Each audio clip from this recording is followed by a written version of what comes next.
What in God's name were PSG doing? Or rather, what in God's name was Luis Enrique smoking? Like, what was he smoking? They say no, but oh no, Dembele, no party. No, it's no Mbappe, no party.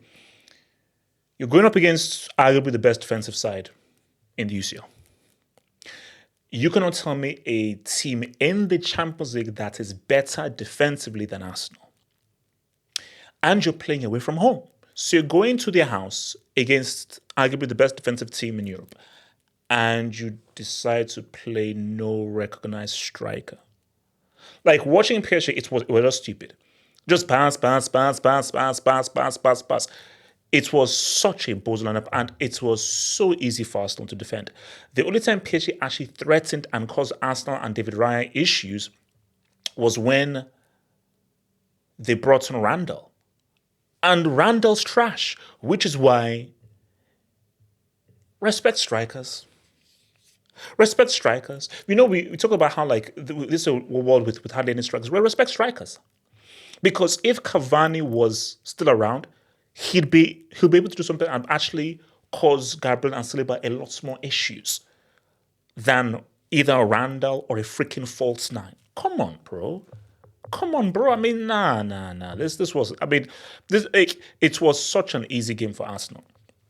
It was such an easy ABC game for Arsenal, and I'm gonna keep promoting the fact of respect strikers. Put some respect on the names of strikers. You have to please respect strikers. You have to. Speaking of strikers, I'm not going to give him an apology yet, unless he hits 25 goals.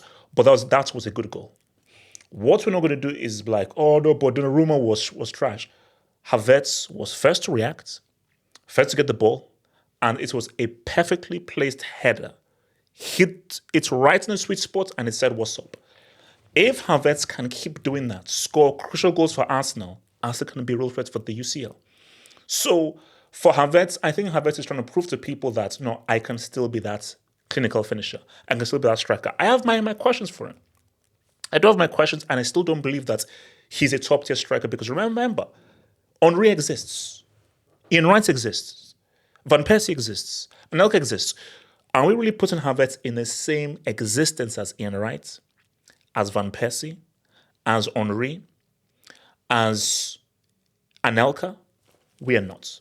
We're not doing that. And that is my only question for Arsenal because the only thing they're missing is a truly clinical finisher, a truly clinical striker. Inter, they've got their Lautaro Martinez. Barca, they have their Lewandowski. City, they have their Haaland. Bayern, they have their Kane. There is no way that football can ever evolve or modernize to the point where you don't need that clinical finisher. Even today with the evolution of football, false nine, black that, play tiki-taka, all that stuff, Haaland is still around. Lewandowski is still around. Kane is still around. Lautaro Martinez is still around. And those are the guys that you rely upon to get the goals for your team. So for Arsenal, do you believe Havertz will be the guy to get the goals for your team? Or can he spread the love around? Speaking of spreading the love around, look, they say Saka scored a free kick before Mbappe. Now, I don't know whether that counts. But I think the issue for that was, you've seen it before. Anybody who's watching non-football will know that Donnarumma was expecting someone to connect to the ball. And because no one connected and he anticipated one of those guys putting their foot in, whether it be a Martinelli or so forth, that is what offsets him and the ball went through. So you can't really count it as a direct free kick, but it was Saka's delivery. It was the quality, because the delivery was good enough to cause issues inside the box and create a scenario. So he created the scenario and the situation that led to the goal. And technically, it is a goal. No one touched it, so that is Saka's goal. 100% it is Saka's goal. But I think that goal came from Donnarumma. He messed up twice. First was you allowed Havertz to react before you. So Havertz had a quicker reaction to you. And the second one was quality delivery by Saka. You anticipated wrong in someone getting to the ball. So at 2-0, this game was done. At 2-0, this game was done. But what I want to talk about is we focus so much on attackers. Attackers, goal scorers. And I've been one of the mind that said, look, because I grew up in an era of, check out Maldini, Desai, Thuram. And I grew up in an era where defenders were celebrated. Defenders were superstars. Maldini was a superstar. People wanted to be like Maldini. People wanted to be like Desai. Defending was an art. There was such a thing as a superstar defender. Defenders were heralded and celebrated. And we've lost that. We've lost an appreciation for defending, and we've lost an appreciation for a guy who understands the pure art of pure defending. Forget about goal scoring, or how good you're on the ball, or playing from the back.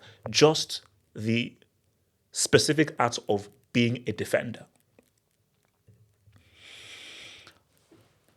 I have questions of Arsenal's attack in terms of their striker. Midfield, okay. One thing you can't question is Arsenal's defense. First off, you've got to give the dub to Arteta. He made a big call, and it looks to have been right in terms of turning Ramsdale to F off and promoting David Raya, who seems to be a damn good keeper, who beyond just being able to play from the back is a good keeper. You can't name me a better defensive partnership than Saliba and Gabriel. Internationally, it might be Lisandro Martinez and Romero, but in the club game, you can't name me a better defensive partnership. And even though I had my questions about Gabriel last season, this season, he's been amazing and superb. So Arsenal have an extremely strong foundation. And the thing about football is complex. That's why we love the sport so much. It's complex. Yes, it's about scoring goals. And it's about how many times I can put the ball inside the fishnet than you. However, let's take it way, way back when. If you had a great defense, what does that mean? Attackers, we just need one goal. We just need one goal. Once Arsenal scored the second goal, this game was done. Because I knew that there is no way in 6 healths PSG is scoring twice. At most, they may squeeze a goal. Even then, I was like, it's doubtful based on just how PSG were set up and how good Arsenal were defensively. So the beauty of a great defense is attackers, there's no pressure on you. You don't have to score 3 or 4 goals. Score just a goal. And we're good. You score twice? Oh, easy money. Attackers, score twice, we're not losing this game because we're not conceding 2 goals. And what Saliba and Gabriel do is they relieve the pressure off of the goal scorers. So now, Saka, when Odegaard comes back, Martinelli, Havertz, Trossard, just know that, guys, let's just get a goal. Because if we get a goal, we have faith that those guys at the back, they're going to shut things out. Defenders win new games as much as attackers. Because yes, it's about scoring, but it's also about stopping the opposition from scoring. And Saliba and Gabriel, they're reading on the game, winning their one-on-one battles, their understanding, their positioning, their partnership. Because why were Nesta and Maldini so good? Partnership. Desai and Laurent Blanc, partnership. Vidic and Rio, partnership. Carvalho Terry, partnership. Rio and Terry, partnership. That's defensive pairing. It's about communication. It's about partnership. Because remember, your left back and right back, it's about your 1v1 battles. The central defenders, you don't have 1v1 battles like the left back and right back. Central defense pairing, it's all about anticipation. It's not about tackling or recovery tackles. It's about interception, where we know you're going to make that pass. We're there before you make the pass. Offside trap. Everyone moves about at the same time. Boom. He's making that through ball. I'm already there before him. The understanding of these guys are forming a great foundation, which is why I say if Arsenal have a clinical striker or they can really consistently get goals, this is a dangerous team. Because I'm looking at this UCL, Arsenal are going to be very hard to score against. So if these guys get 1, 2, dare I say 3 goals in a game, I don't think these guys are going to lose if they keep up the momentum with how good these guys are defensively, man. So, guys, like the vid, subscribe if you're new, and remember, check out the official websites for Player of the Day vids every single day and all that other beautiful stuff. Peace out, stay true, one love.